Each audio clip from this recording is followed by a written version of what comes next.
I was working for a thoroughbred horse racing stud. In my role, I dealt with a lot of young horses, as you can imagine, and on this occasion I was working with a young filly, putting her through the barrier stalls. That's the stalls that they jump out at the start of the race.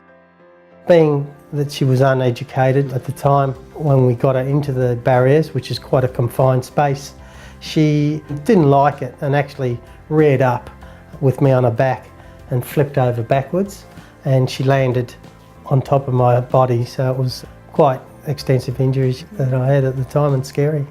I sustained broken ribs and we had suspected pelvis fractures. Obviously there was a lot of bruising and luckily there was no real damage inside. It was mainly just the broken ribs and the ongoing pelvic and groin injuries that I've still got now. I was in hospital for about a week before they released me, and again there was quite a lot of scans to try and find what was actually wrong because the pain was so intense.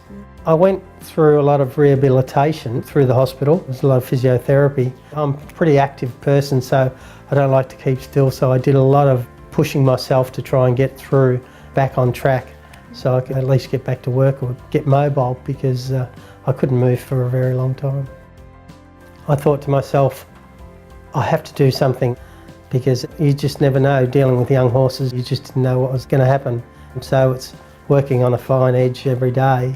And I just thought to myself, well, I'm married and got children, so it's probably time to look for another form of employment. I was in contact with Heather and Tony from Q-Comp, and when I said that I was interested in the building game, they said, look, there is an avenue that you might be able to gain some accreditation.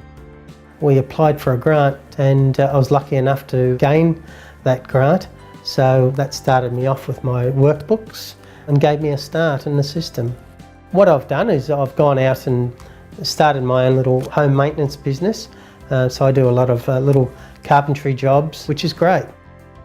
I'm probably a lot happier person now, where when I was injured I wasn't, and now I'm a more positive person going forward, looking into the future and saying, look, I can build this up.